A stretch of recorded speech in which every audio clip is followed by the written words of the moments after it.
get us started. This is one of our lunch and learn opportunities. So we understand that you are eating lunch. Feel free to eat away as we chat. You're invited to keep your cameras on as much as you are able and comfortable. Know that we're all chatting and drinking our coffee right along together.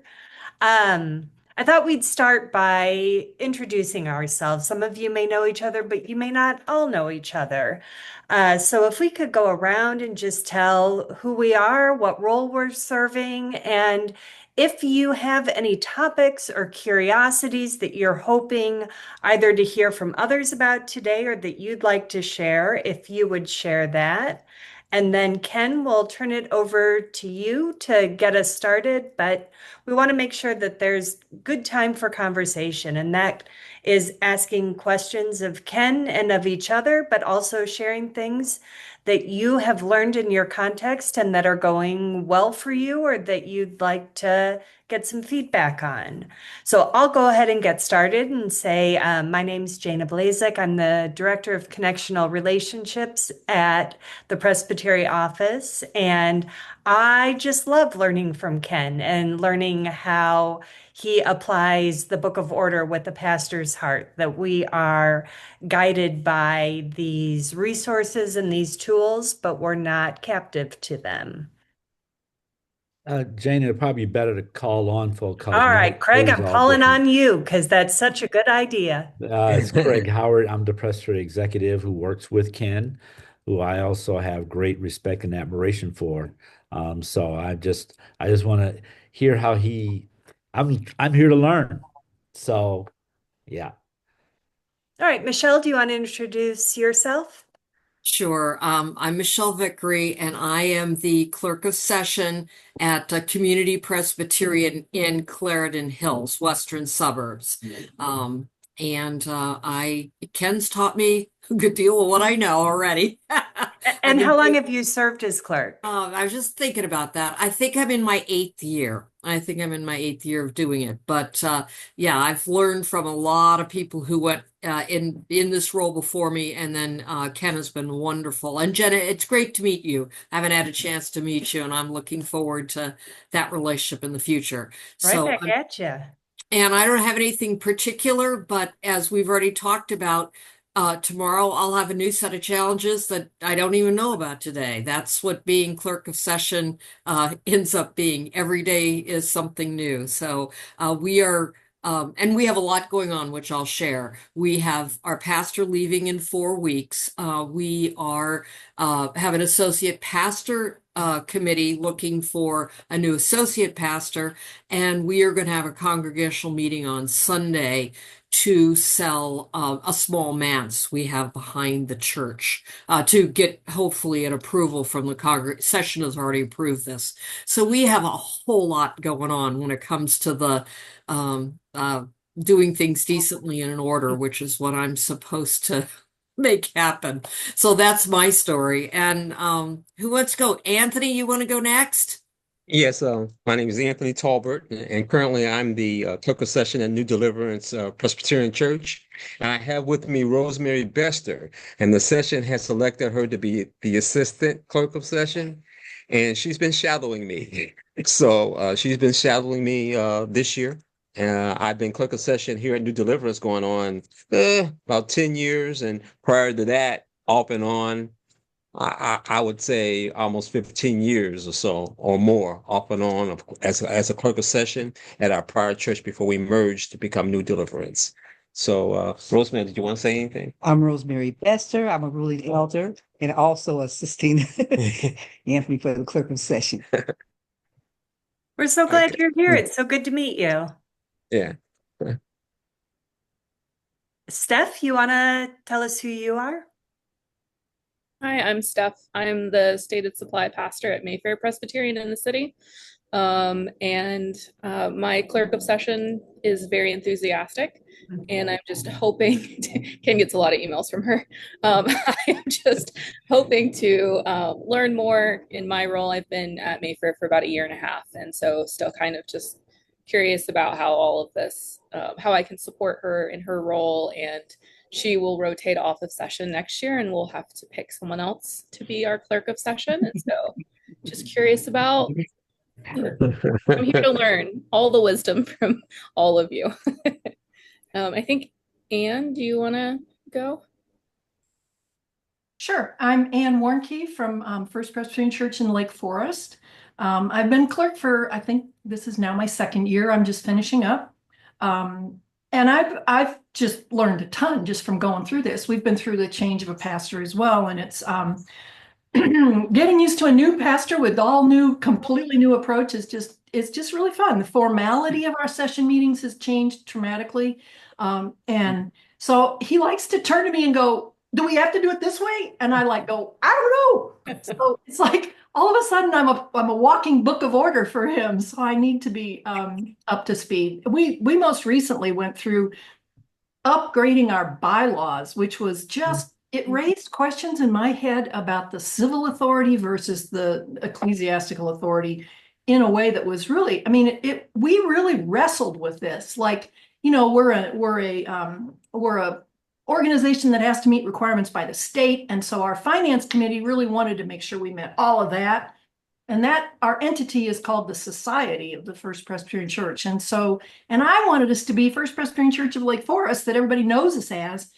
And I wanted to put that society role like way at the bottom, you know, like first we follow this and we're elders and deacons and we have these, you know, responsibilities and then to say at the very end, and oh yeah, we have to meet once a year with these trustees to make sure we're meeting the state's requirements. But that's not how some other people saw it. You know, they wanted it to be this, they saw the society as the umbrella, almost like a holding company over all these different components of the church. So we ended up with the society as the name of the bylaws, and the society is the first thing they describe. And so I finally just had to say, well, as long as in the document it says that the session is in charge, ultimately the session has the authority. So if you guys all get into that kind of thing, we have to update it every 5 years. It raises some really interesting, you know, fundamental questions about things. I felt like, you know, we're kind of back in the Reformation. So anyway, and so I really have never been through the auditing of the minutes. So I'm specifically interested in the what are they looking for, and how do I make sure that we have everything in order for this go around, this audit. Thanks, Anne. So I'm going to turn it over to you, Ken. If you can tell us a little bit about you and your role, and then teach us your wisdom. We'll jump in. Thanks, Janet. Thanks to all of you. Ken Hockenberry, and privileged to be Stated Clerk here. I think I'm on my 7th year as Stated Clerk in this presbytery. Prior to that, I was Stated Clerk for 19 years in Mid-Kentucky Presbytery. Which used to be Louisville Presbytery, but we talk about a name change, and that was a huge big deal. So I come from a long line of Clerks of Session. So I have great respect and thanks to all of you serving as clerks. My grandmother on my mom's side was Clerk of Session of my very small Wharton United Presbyterian Church in New Jersey. My mom was clerk off and on for 30 years in that very small Presbyterian church. She's still with us, but no longer the clerk. But yeah, off and on. She said it was very hard when she was Clerk of Session, but not really on the session elected, you know, because she had to rotate off every 6 years. Hard to keep her mouth shut when she was, you know, just the clerk, just supposed to take minutes. But anyway, that was a struggle. Her sister, my Aunt Pam's Clerk of Session for many, many, many years of her church in New York, near New York City. And so just kind of, and then my daughter, Jenny, who is a newly ordained, about 6 years now ordained minister. She is helping the clerk at Mid-Kentucky Presbytery. And that clerk has said to her, hey, Jenny, I'm going to retire in a year, so maybe you want to stand for clerk. So it's just, you know, very, very exciting to be amongst clerks and to have that in my own history and to share with you all. So I've written down notes. I appreciate you all sending comments of what you want to talk about and share. We really want this to be a mutual shared experience. And just a couple things occurred to me as you all were introducing yourself, so I wrote those down too. I do want to say, just for a little bit of background, the Clerk of Sessions. We're the only church that has this kind of title, right? The Clerk of Session. And we know about pastors and ministers and clergies and priests and all that stuff. But in our particular tradition, Clerk of Session, or the Clerk of a Presbytery Synod General Assembly, it comes from Scotland. And if you ever had a chance to travel there, which I hope you all can at some time, or you have, if you go to a church, the Church of Scotland, which, as you know, is the Presbyterian Church, right? And you look at the front signboard, name of the church, you will see two names of people, minister or pastor, and then you want to guess what's next? Session. Mm-hmm. Name, if you were Clerk of Session of a Presbyterian church, the Church of Scotland, your name would be on the front door or front, church sign of every church of Scotland. We got to drive all over the country years ago, and I was on a little sabbatical, and I was like impressed, So I lift this up for you all who are clerks. You all are kind of a big deal. Kind of a big deal. Kind of a big deal. You want to claim that, not to let it go to your head, but appropriate self value, right? That you serve an important role in the life of the church. Because of some changes in our Constitution and the Book of Order, really within the last 10 years or so, we used to call everybody who served on the session an officer of the church, ruling elders, minister, and so on.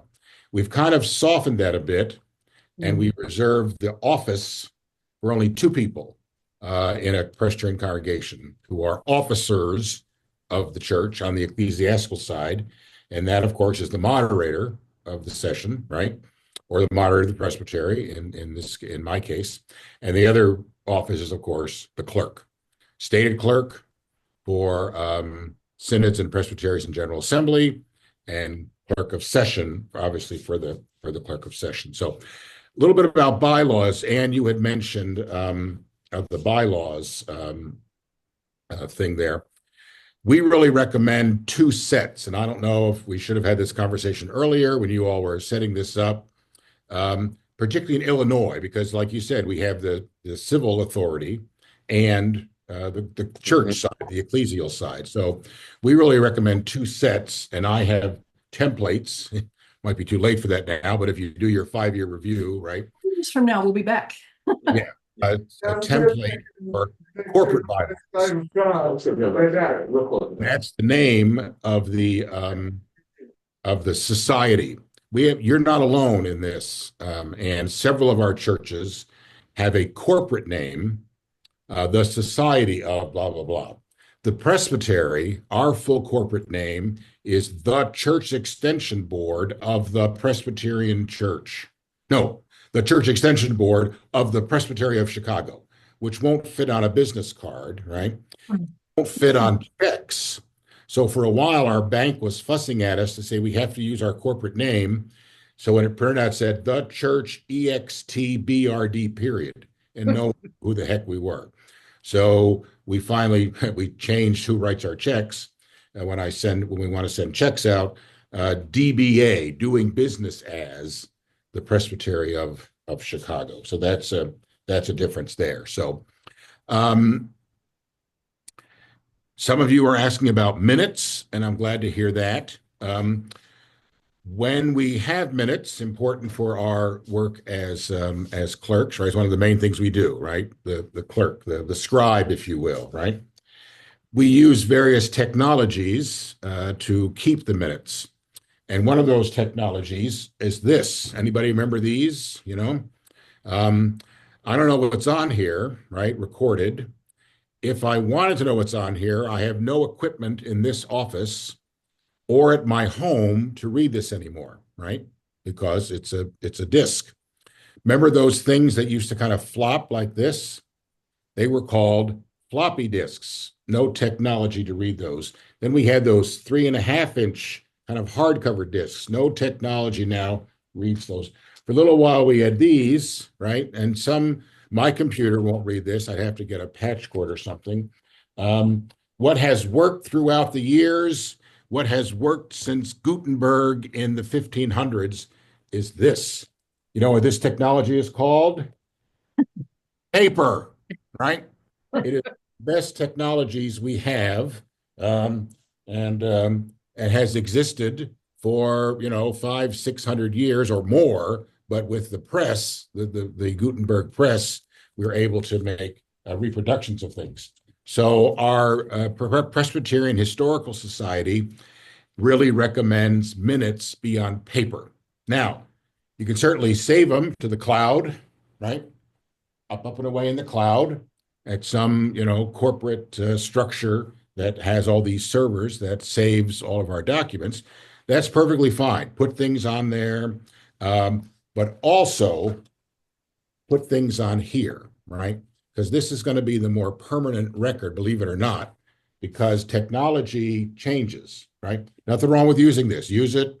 You can search it. It's easy to find, store things on a hard drive, but also make sure once a year you print out this and you preserve it, right?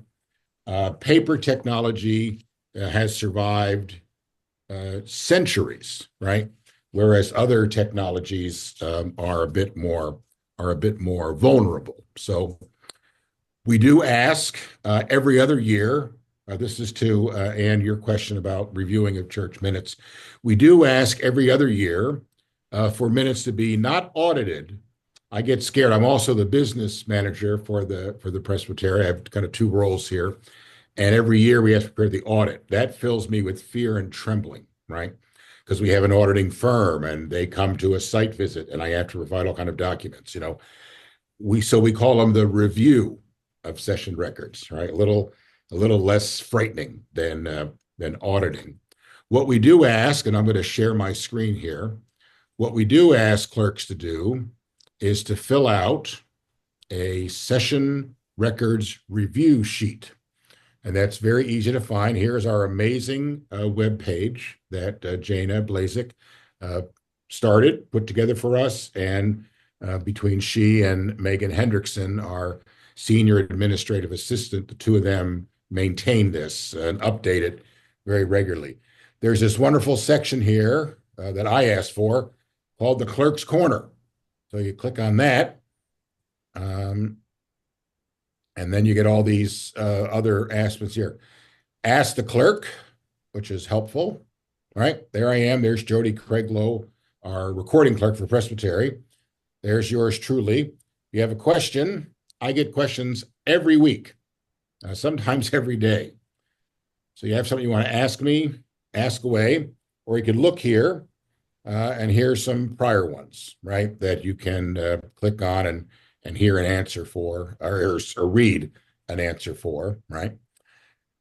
Another of the helpful documents, there's a whole list here. And one of those helpful documents is the session records review sheet. So we ask clerks, you all, or pastors to help, or anybody else, church secretary, assistant clerk, Rosemary for you, to work on this. And let me see, I can make this a little bit bigger, right? Y'all see that? Too big? No, that's good. Okay. All right. For me, it's good. Okay. So pretty straightforward, a minute of the session. And we just asked you to kind of take your set of minutes for a particular year or 2 years, right? And of course, with COVID, we suspended all this. So now we're, catching back up with it, right? And so to fill this out, right, write a few page numbers from your set of minutes. So this is the example, in the big book of the set of minutes, and you can have them. It is helpful to number them sequentially. I recommend you start with the year.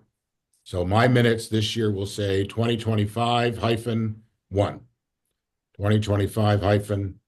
That'll be the page number, right? All the way to the end of the year. Then I started a whole set for next year, 2026-1, 2020-2, so on. Otherwise, you could get, when I started as clerk, in our official minutes, we were up to page 375,291. I said, well, that's kind of silly. Let's just start again with each year. So you would just simply fill this out, right? Couple of examples. And what we do when we meet as clerks, we meet 3 or 4 times a year, and I'll show you that in a minute. You open your books, and we go through these books and review these sheets with each other. You don't have to worry about, there's no test, there's no quiz, there's no grade. We review the minutes and we learn from one another, and then we continue. I'm sensing a couple of questions now, so I'll turn off the share screen. Are there questions about that process of session records review? Jana, can you put us on the regular view here? I guess I could do that too. I can. That to gallery. Okay. Any just general questions or insights or suggestions about that? Anne, please. How far back do we go? So like I've been clerk for 2 years. I don't think I've seen any indication that there was an audit or a review of our records. Are you expecting me to go back to the last time it was reviewed and fill out a form sheet for all of that time? I'm sure that would be ideal. That might be ideal, but we are not. Okay. We are an organization of grace abounds. And so, we want people to be caught up. I have high trust in you all as clerks, as you said, he said, things decent. Hey, Kathy Steers with us. Hey, Kathy, longtime clerk. Kathy, tell us about you for a second since you joined us. Long time clerk. I'm the clerk at Friendship Presbyterian Church in Chicago. How many years? Maybe not 10, maybe 8. All right, a lot. You take one of the prizes. Well, Sure, yeah. All right, glad you could be with us. Yeah. thank you.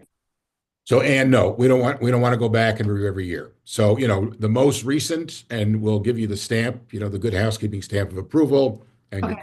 we're not going to fret about, what happened during COVID. We're all kind of catching up to that, huge traumatic change for all of us. This meeting, right? An outgrowth of the COVID pandemic when we all moved to, whoever heard of Zoom? I heard of it a couple times before COVID. So yeah, so the most recent minutes, maybe 2023, 2024 might be good, right?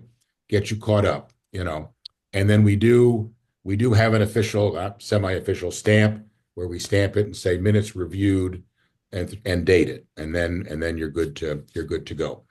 We do have the registration online for these session records review meetings, and you just go to the website, and in this little search, little magnifying glass at the top right, just type in session records, and that'll open up a page. You scroll down and see 2025 meetings. And what we ask is those of you who are in Commission on Ministry regions that are odd numbered, you would review records this year in 2025. If you're in an even numbered region, next year. And if you're not sure what region, just come. Megan and I send out a letter earlier in the year to those of you who were in odd numbered regions, right? 1, 3, 5, 6. You should have received an email from me and Megan saying, hey, guess what? Your year. Your year, we invite you to come to a session records review meeting. Bring your books. And the books we're talking about are either these or paper copies that you later want to put in one of these, if at all possible. And the other book did I tell you all that I was at a meeting with a very new clerk of session from what church? Knox, Naperville. And I brought these, and she said, oh, you mean the Harry Potter books? And I said, yes, it's exactly what these are. These are, like the books in the restricted section at Hogwarts, the Harry Potter books, because that's how they look, right? This one is the church register. Most important books: the Bible, the Book of Order, the hymnal, Robert's Rules of Order, and these two babies, right? They're very heavy. Now, these are very expensive. I think this is like a $200 item here. So church register, you only need one. That's it, right? And maybe if you've been around for 100 years, you might want to get a new one, right? But these, you can just get one, and then when it gets full, you take it out, you put them in a archival box or something else to preserve them, and just keep reusing them. Cokesbury is the place to look for these, and all that's information, again, on the website where it says helpful documents. You'll see in there a Clerk of Session manual, which I know some of you have already seen, and that has all this kind of minutia information about where to get those books and that kind of thing. Anybody else, questions or insights or helpful things that you all have learned when we're I talking? love the letter at the beginning of the year to tell me whose turn it is and where are the options to go. And the other thing, which maybe people know, is that last year there were like 4 or 5 different options geographically. Yes. So that's really nice because between the various dates throughout the year and the geography, if it's your year, you can go to any of those. So you can pick one that's geographically and date works for you. So that's really nice. I appreciate that. Thanks, Michelle. Yeah, we try to do that, you know. Again, we have these regions. There's 8 of them. Some of them we've kind of smushed together just for our own number of people to help. And yes, so variety. They're all on a Saturday morning, you know, I know, but not too early, 10 o'clock, you know. And we try to be done by 11:30, 12 o'clock. Coffee will be provided. We learn together. We used to have, you know, God love my predecessor, but, you know, she was much more, I don't know, particular about this. There used to be this grade sheet. I don't think my predecessor did it. Somebody else developed it. And you were graded. There's no grades. Everybody gets an A and an A plus for being clerk of session and bringing your minutes and reviewing them, right? We're trying to help our congregations be communities of faith, hope, love, and justice. That's the main thing we're doing, right, as a presbytery, trying to follow the ways of Jesus, and the particular ways we work that out by keeping good records of our session and of our deacons and all the other good stuff. So that's a long bit about minutes. One of you asked, and interrupt, and something else comes to mind, please interrupt. One of you asked about categories of membership, right? So, all right, Anthony, you want to elaborate on your question a little bit, and then we can talk about it, and others, please chime in. Yeah, so that question came up when we were discussing with the congregation about per capita. And the question came up, what's an active member? We've had members who, as they've gotten older, they can't attend church, right? They're like shut in. And the question from a person in our congregation, are they active members? Right. And so sometimes what they don't know, they're financially, they send their contributions to the church, but they can't get out and, participate in a lot of things that the church is doing. And some people have never seen them. And that question came up, what's an active member? Are they active members? Well, excellent question. And I appreciate that. So, one of our books, right? Big, important here. The Bible, the Book of Confessions, right? Bible, Book of Confessions, Book of Order. So the whole church in 2010, 2011, did a major update of our, right? Particularly what we call the form of government. And so that was major revisions and approved by the presbyteries. Chapter 1, most importantly, is the congregation. Okay. So you go not very far in there, and you get to section G for form of government. 1.04 talks about categories of membership. It's on page 22 if you have a current book of order. And active members, the second thing. First role is baptized member.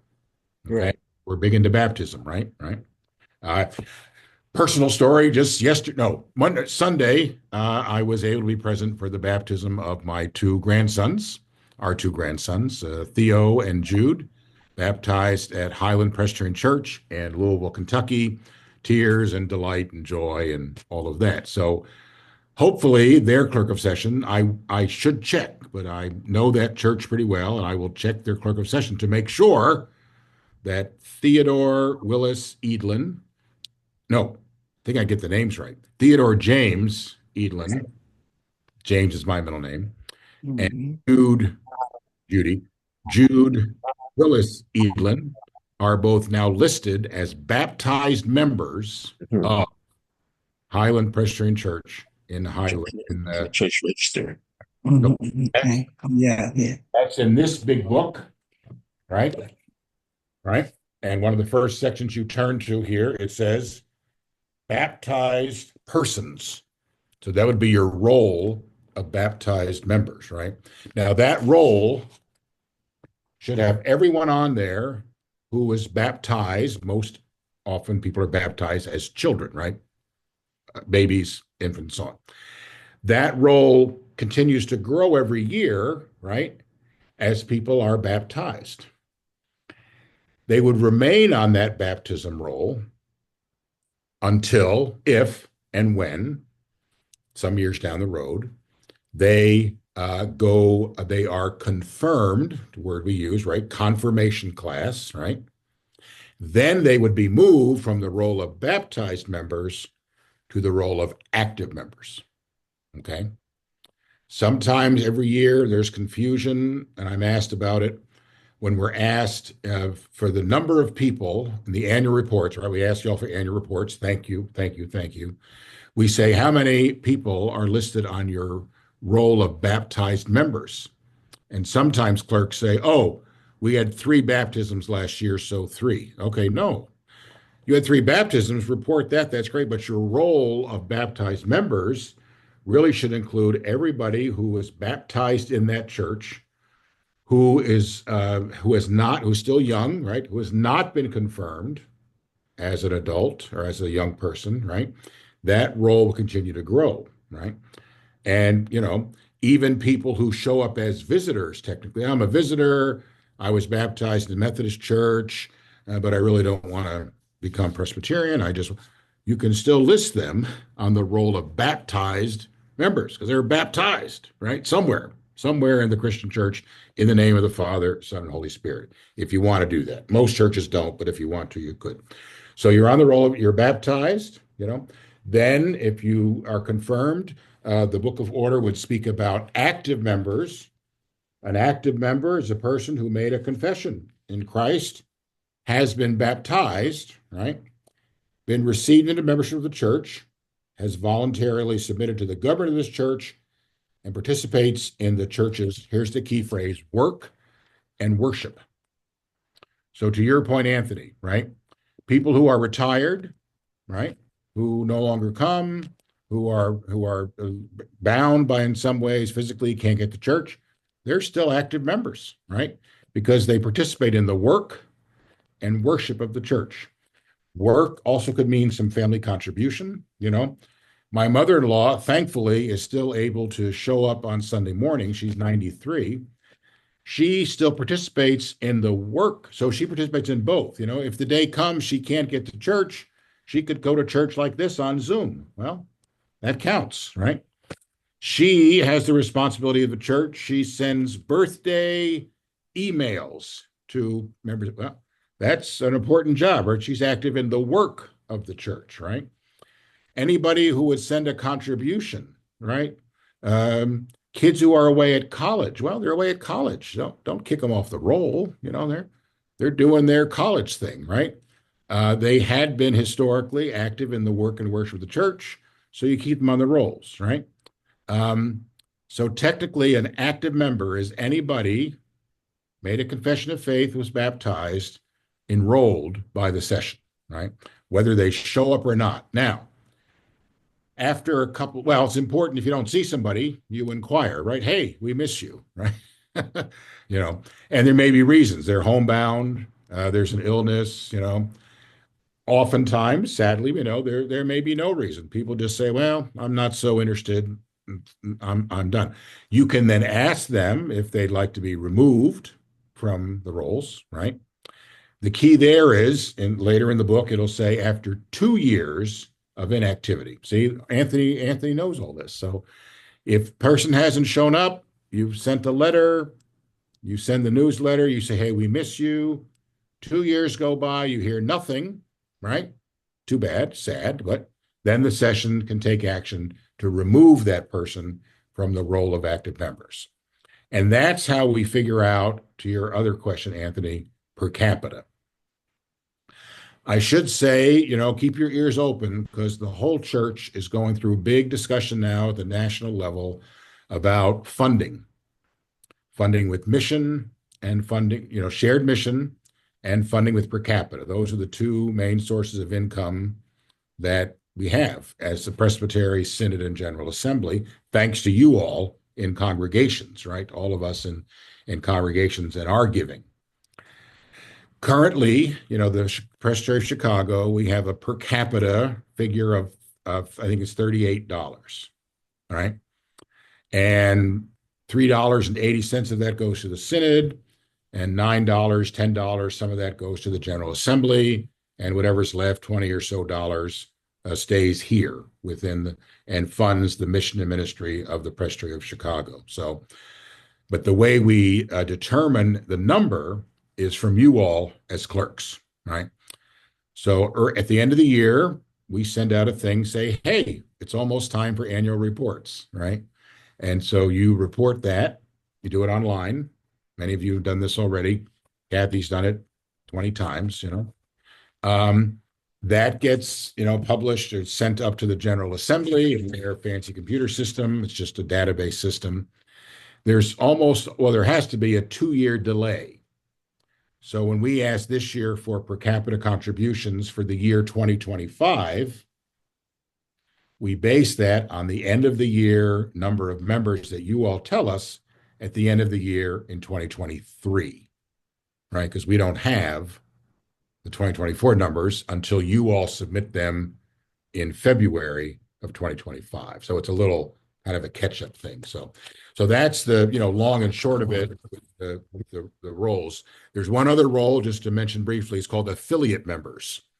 And this is a role, oftentimes people who are, I'm here and I'm active at First Church, any town, but I also am able to spend some of the winter months in Florida. And I still want to be active in the work of the church when I'm there. And so I could become an affiliate member of the church in Florida if I were so lucky, right? And then I would still remain an active member in the church where I am here in Chicagoland, for example. So that role is not used very often, but that is another role. So baptized, right? Active, affiliate. We used to have, you ready for this, the role of inactive members. We don't have that anymore as a requirement. If sessions want to keep it, fine, but it's no longer required. Kathleen, please. When you were talking about baptized members, you were talking about little children or babies, and then later on, then they make an affirmation of faith and become confirmed and become a church member, active member. Right. Speak about an adult getting baptized. Or does an adult who's baptized, are they automatically then a member, or do they still have to do kind of is it like a two-part thing? First you're baptized, then you join as a member. Yeah. Well, that would be someone joining on profession of faith and baptism, right? Yeah. So you wouldn't need to necessarily list them on the baptized roll. To your point, exactly right. They would immediately go on the active roll, right? The roll of active members. And there are 3 ways, again, this is kind of jot and tittle stuff in the Book of Order, but there are 3 ways, if you will. One is placed on the active roll of active members. Your first one, affirmation of faith and baptism. I was not baptized as a child, let us say, right? My parents totally, decided, no, we're going to let let little Kenny, I was Kenny, right, decide when he gets older, right? I feel the spirit of my life and want to become a member, a believer. So I go to my church where I am and I say, I would like to be baptized and become a member as an adult. I'm, 20 years old, 18 years old, right? I would be baptized. I would make my profession of faith, right? And then the clerk would put me in the category of active member. And the way that's done is, I mean, there's this huge long section here in the Book of Order for active members, and it's across the whole, or in this book rather, it's a whole page, 2 pages across actually. So I joined by affirmation of faith and baptism. I also could have joined a church by reaffirmation of faith, right? I lived in Louisville for a while. I moved to Chicago. I checked out a couple of churches and I decided, Friendship Church was the church for me. So I say to the pastor and the clerk of Friendship, I would like to join this church, right? I would join on what is called letter of transfer. That's the third way, right? I was a member of this church in Louisville, moved here. I want to join as by letter of transfer. Then the session would act on that. Kathy, as the clerk, would write email. Now we do it by email, right? Say, hey, Ken Hockenberry, member of your church, has moved to Chicago. Session has taken action to receive him into membership at Friendship Church. Please transfer his letter. There's no official letter. It's just the clerk there would say, bring it to the session, right? And would say, we took action to transfer Ken's membership from First Louisville to Friendship in Chicago, right? The other way one joins as a church, as an active member, is by reaffirmation of faith. I grew up in the Presbyterian church. I was baptized. I made my confession of faith as a kid. But then I went to college and I moved around and I kind of lost touch with the church, right? The session of my home church decided, Ken, we're going to remove him from the roll. I'm in my 30s. I feel the spirit. I want to join First Lake Forest, and they've got it going there, right? I would then join that church by reaffirmation of faith, right? I want to reaffirm what I had affirmed as a kid, right? And as a young person, drifted away for a while, wasn't involved, but now I'm feeling the spirit again and want to be involved. So I would become a member, go on the active roll, right? By action of the session, reaffirmation of faith. And those are kind of I guess you'd say, kind of little 3 subcategories. We can be kind of decent and in order to the extreme, can't we? But it's just a way to know what the. Well, I'm about to get super extreme. All right, Kathy, go for it. You come to the session, you say, I'd like to join. The session examines you and say, sure thing, we would love to have you as a member of this church. So they're available 2 Sundays from now. They stand up in front of the church. You ask them the questions. They answer the questions. So what's the date of their membership? Session date or from the congregation? What do you all say? Anthony? It's the session date. I agree. Because the session takes the action, right? The session has the responsibility of maintaining, and you have the specific responsibility as the clerk of maintaining the active role, or all the roles, and the minutes and all that stuff. So the session takes an action, right? Now, I would say it's important, here's how, when I was a pastor for most of my, I'm 41 years this year, minister. I was a pastor for 36 of those years. We have folks, and you all could tell this story, right? We have folks that come, they sit around the session table, they say, hey, what brought you here? Why are you here? And that could be I hope is a very moving faith sharing time, right? Maybe some of you who are ruling elders remember when you did that, I don't know, but that can be the affirmation of faith right there around the session table, right? That affirmation is then celebrated publicly in a service of worship, right? My daughter-in-law, Jenny, Haley, married to my daughter, Jenny, Roman Catholic, the other mama with these two baptized babies last Sunday, she grew up Roman Catholic. So she's kind of wrestling. Should I stay as a Roman Catholic? Should I become Presbyterian?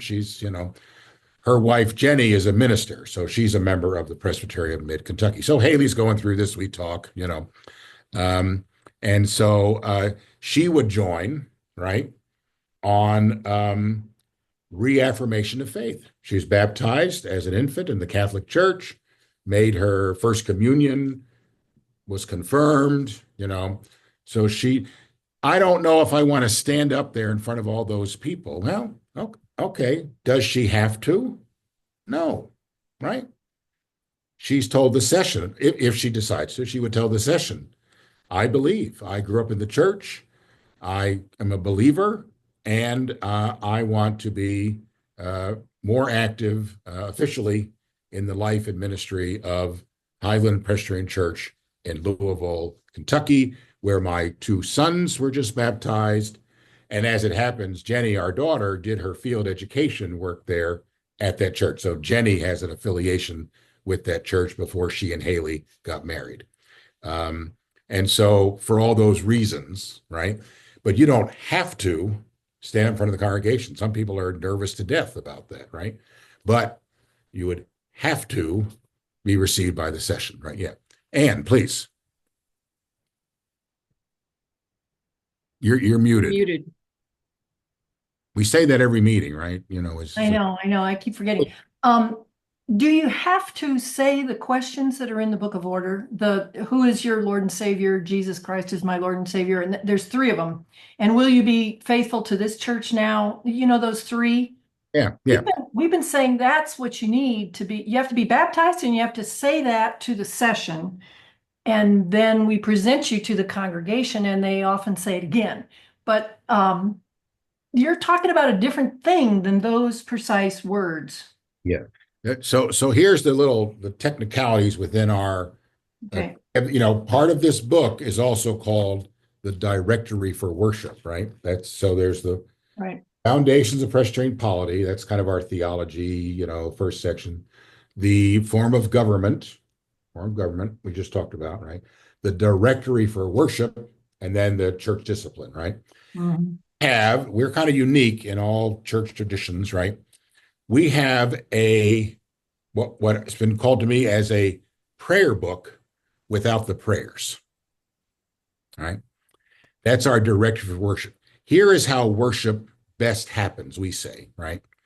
The only words that the directive for worship say that have to be said by the minister is the Trinity formula for baptism.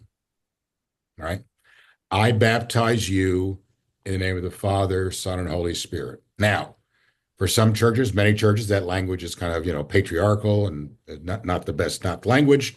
So they say, I baptize you in the name of the Creator, Redeemer, and Spirit. Fine. But those are the only mandated words that we say have to be said, right? What the Directory of Worship says is one, and then the form of government, one becomes an active member by affirmation of faith. So I can affirm my faith just by saying to you now, I believe in God. I've always believed in God. I believe in Jesus. I try to follow my life following the ways of Jesus. There, that counts. Okay. I'm surprised. We've been doing a different thing. If that's what the session wants, Anne, that's okay. That's so session makes this determination about what a statement of faith is for your local church. Yeah. So it's interesting. You all know, you've heard of the World Council of Churches. For a church to be a member of the World Council of Churches, they have to make an affirmation of faith. That affirmation of faith is 3 words. Anybody want to guess? Maybe 4 words. Jesus Christ is Lord. I just said it. That can be my affirmation of faith. We do it on Sunday, right? Let's all stand and say the Apostles' Creed. If you wanted to, you could say, let's all stand and affirm our faith using the words Paul has in whatever book. Jesus Christ is Lord, and then sit down and be the briefest, affirmation of faith we've ever had, right? Perfectly fine. That is an affirmation of faith, right? That is how one becomes a member of the church. Baptism, right? Affirmation of faith. Now, we want to kind of celebrate that and lift that up, right? And say the words that we have in the Book of Common Worship, right? Those words you were citing, Anne, they're not in the Book of Order. They're not in the Directory for Worship. They are in the Book of Common Worship, right? Which is our liturgy, right? Based on the Bible, based on this. Now, local sessions have that option, right? But I would say, the Book of Order to me is a guide for mission. So if we were talking about the federal Constitution, I would not be a strict constructionist or an originalist. I would be one that says we interpret the words, right, that are there. So it is a guidebook for the mission of Jesus Christ in the world. So it sounds like the session at First Lake Forest kind of has a more formal process, right? Yeah, we actually examine the new members. So there's are you baptized? You present that. We get certificates or whatever, or transfer of membership, and then we call a session meeting, and we have at least 2 elders and the moderator, and the moderator asks them the 3 questions. Okay. Basically, is Jesus your Lord and Savior? So they do that, and then the session votes to receive them. And then we present them to the congregation, and it might be the next Sunday. And there's been a big dialogue about whether that statement needs to be in front of the congregation. Right. And we've kind of settled on it needs to be in front of the session. Okay, and the session then votes to receive these members into active membership. And that's a formal thing, and I write the minutes, and it's a done deal, and we get the spelling right and all of that, Yeah. But and that's perfectly fine. That sounds exact. Anybody else comment on that or agree to that? Or please. I'll ask, there's one situation in terms of the flow of it that we run it that your idea of using the session date, which make my life a lot easier because we've used the date they're presented to the congregation. The only place I see a flow issue is if we are going to baptize that adult and have them become a member. I think we have to use the worship date then and not the session date. That would be the little fly in the ointment. Yeah, I agree completely. The date. You know what we do? We call a super quick little session meeting. We can do these little 2 elders and a moderator. And so the person is baptized in the worship service. And then immediately after the service, a group of these elders get together and we ask questions and we write it down and it becomes the date. So it's the same. Right. But it's still the session date in our process these days. Yeah. So and we do it exactly the opposite. We have that little session meeting just before worship to have them affirm their faith. Then we do the baptism. So in that case, it'd be the same date. But yeah, so it's kind of, but it's got to be the session and the baptism have to be. Yeah. Okay. Thanks. That's helpful. And that's all great. I would encourage some more conversational, kind of like we're doing here, right? Because that to me is edifying to my faith. I want to, like one question we would say, what brought you to this church and why did you stay? Well, that's a very open kind of question, right? I came to this church. I mean, you had good music. You had programs for my kiddos. I liked the preacher. Well, okay, why'd you stay? That sharing to me is very edifying. It's encouraging to me as a minister, as a ruling elder for you all. That conversation can be an examination, right?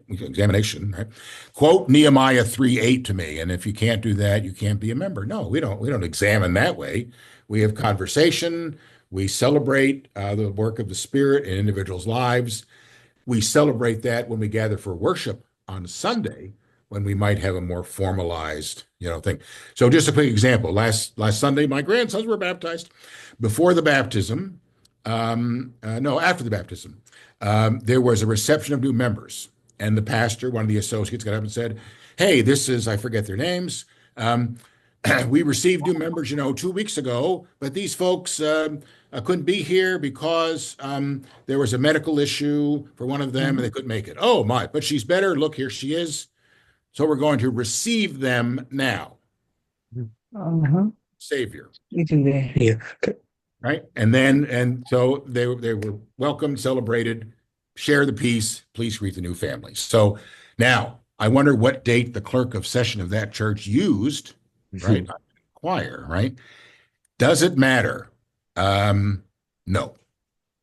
Right. I mean, what matters is they affirmed their faith maybe twice for the session, and then a couple weeks later, because they couldn't come to that Sunday service because of medical issue, and they're welcomed into the life of the church. Anthony, please. I have a question. Yeah, so prior to coming before the session, do other churches like have like new members class where they're teaching them about the about the Presbyterian church and the structure of the church? Yeah. You have the new members class, correct? Yes, And I've actually read different authors who suggest you might want to do that after, After? Oh, wow. So Wow. and the example is, what did Jesus do? WWJD. What would Jesus do? Huh? WDJ. WD. WDJD. Jesus said, hey, follow me. Okay. Now, it's a compelling, right? Jesus had a compelling message, but there was not a new members class, right? Right. They didn't have to know the Bible or no. They're, a couple of them just fisher people and not very well educated. Follow me. So the Book of Order actually says you can do it either way, right? Some training, some education is important. We are big as Presbyterians on education, right? Universities have across the country, across the world, roots in in the Presbyterian Church, right? Colleges. So education training is important, yes. And I would say most often, well, how does it happen? What do you all do? Someone, Ann, please. We do two different ways. When we have confirmands, there's there's confirmation, but then before they're going to really, make their statement, a group of elders meets with them, and that's where they share, the elders kind of share what their faith journeys are like, and they ask the kids. There's a dialogue there between the session and the confirmands. Oh, I love that. Kind of unique. Then there's with new members, we have new member classes, and anybody interested in joining the church just starts coming, and they get people to come in and describe their activities in the church. Sometimes they talk about the different ministries or the ways that they get engaged and what the church means to them. So there's a lot of this kind of almost selling the church to the new members and answering questions. And then they, on their last, when they've decided that they want to be members, then the pastor shows up, a couple of elders, me, we all show up, we ask them the questions, we document it, and then they go into the worship and they meet the congregation. So the sharing does go on in a new member class before they're asked, to do the questions and, make their statement. Before. What do you all do, Anthony? It's a little different. So a person joins the church, they and then after their statement of faith, then we schedule a new members class. And we use this little red book about being Presbyterian. I don't know if you've ever seen that little red book. Yeah. So you go through that little book and then discuss about the individual church and how it's structured, and you talk about elders, deacons, all that stuff. Then after they complete the new members class, then they come before the session and then have that examination by the session upon completion of that new members class. Okay. Yeah. Mark? Similar. Yeah, very, very similar, and variety, and certainly open in our tradition to any and all of that. Yeah. So, but my only question would be, how that new members class. I know it can vary, on the length of the class. I don't know what's the perfect time frame for that new members class. Yeah. Again, I think that's the local church tradition. I used to look. the book is titled "How Do You Spell Presbyterian," which is it's hard to. Super. And it was the guy who wrote the book. The minister, his name is James Angel. What Reverend Angel? Yeah. A little book. I like it, and it just through that. What do we do as Presbyterians? How do you spell it? What's the word mean? Elders, and then I would just say, next week, those of you who decide, let me know. If you have more concerns, questions, we'll meet with the session at 9:30, and worship is at 10. And then, so the session meets that morning, receives them as members, right? Takes votes, all in favor. Before that, there's discussion, right? What brought you here? Why'd you stay? Is how I framed it. Vote, we go into worship. And as you say, Ann, I would say, Ann, come forward. Today, the session took action to receive these members, and we are celebrating that now. Who is your Lord and Savior? I actually tweaked the liturgy, and I wish even last Sunday, we always are our worst critics, fellow ministers, Jenny and Haley were asked, will you live the Christian faith and teach that faith to your children? Well, I would rather be, will you continue? Jenny was baptized as a minister, for goodness sakes, Haley grew up in the Catholic Church and baptized. Will you continue to live the Christian? Because you clearly have been, right? Yeah. Continue to live the Christian and teach that faith to your children. That's the main question there, right? Yes, we will. So, one other, just again, because I just was through this as a dad, they had the time with young disciples came forward, right? Then the baptism happened while the children were sitting up there. The children were asked a question. Do you promise to be friends with Theo and Jude and to welcome them and help them grow up and be part of this congregation? I mean, I was just crying. What a wonderful thing, all the kids, it was their time, right? Come forward, right? For churches that have youth and children to do that. And it was just so moving that the children were also asked the parents were asked a question, the children were asked a question, then of course the congregation was asked the questions. Then we stood up and affirmed our faith. We said the creed, sit, baptism happened. So, and then welcome and all that stuff. So that's a marvelous, all those marvelous ways to do it. So, friends, wow. What else we got? Ann, please. One other question. Wanted to add one more to that process, that one of the things that really helped us was we defined a quorum for these session meetings as 2 elders. Otherwise, our session is so big and we have a quorum of a third, which we're just now increasing because we're reducing the size of our session, but you got to decide what a quorum is. And we specifically said to receive new members, it's got to be 2 active elders and the moderator and then the clerk or somebody to record it. So we used to have the whole session show up for the new member class. That was a big thing to coordinate.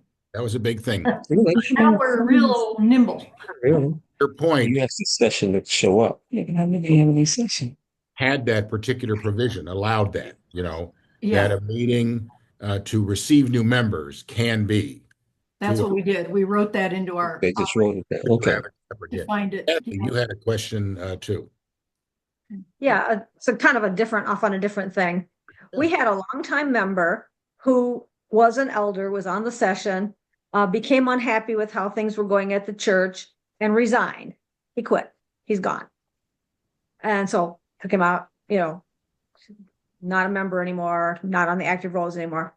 Well, a few years later, he started coming back to the church, participated more, was happy in the church, decided to join the church again. We went through the whole, met with the session, affirmed his faith, reaffirmed his faith, put him up in front of the, so he rejoined. Right. New date, new number, new everything. Should he, and I was worried, this hasn't happened, but if he decided he wanted to be on the session again, would he have to be reordained? Oh, Interesting. And thinking out loud on how he left. He sent a letter saying he was quitting. Okay. He wanted to Was that elder always an elder? That was, Is that like renouncing jurisdiction of the church? that's what I was getting to. Is that really renunciation of faith? Right. A renunciation of the jurisdiction, renounce the jurisdiction of the church. I guess if the letter just said, I'm not really active there, I don't want to be a member there anymore, please remove me from the roll, then I would say no, that was not a renunciation of the church, renunciation of the jurisdiction of the church. I was just saying, I don't want to be a member anymore, right? It's a good question. Yeah. That is a good question. So, That is. we're not big on reordination. So here may be a parallel. Minister member, well, you all too, any elder, ruling elders, teaching elders, can ask to have their ordination set aside. And the formal language for that is to ask for, now it's not going to come to me. Used to be, it wasn't, removal from the obligations of ordered ministry, we had a minister, I'm going to go sell real estate for a while. That really doesn't fit ordination. I want to ask to be release from the obligations of ordered ministry. So presbytery says, sure. So his name was Carl. For a while, he was released from the exercise of ordered ministry. Well, then he sold real estate for a while and then decided, hey, there's an opportunity here to work for a church-related organization. I'd like to take up. The presbytery met with him, right? He heard this story. He was then brought before the presbytery, and the Book of Order, the Director for Worship says he was to reaffirm his ordination vows. So he wasn't reordained, right? There was not. Yeah, well, it would make sense. Right? He reaffirmed the vows, like we all do when we're installed as ruling elders for a new term, right? Or I would, if I were going to serve at a parish again, right? I would reaffirm the vows. So that'd be my quick. Over again.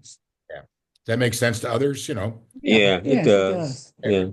A reaffirmation of faith, similar. Reaffirmation of faith. Yeah. Okay. Kind of like reaffirming our baptism or. Yeah, exactly. Reaffirmation of baptism. Reaffirming your marriage vows or second It's interesting, for this person, there's wonderful liturgy in the Book of Common Worship. There's even a section, reaffirmation of baptism for 5 years or 10 years or something. Yeah. That's interesting, right? For someone who is some penance, right? But yeah, there's wonderful suggestions for liturgy in there for that very thing, yeah. And to be celebrated, right? I mean, this is great. Someone has come back, come back to the life and ministry of a congregation. That's good. Jana, we've gone for an hour and 10. Yeah, this is great. Thank you, Ken. And thank you all for bringing questions and some good Stump the Clerk. The clerk. The clerk. I hope is that we'll do this again maybe later this summer. So watch the newsletter for other opportunities, and thank you all for bringing good questions and feedback. In the meantime, please email me, and if you give me permission, we'll add it. Jane, I'll add it to that list of ask the clerk, not stump the clerk. Ask the clerk. Thank you so much. I'm so grateful to all of you. Thank you. Yeah. All right. Bye. Have a good afternoon. Bye-bye. Bye.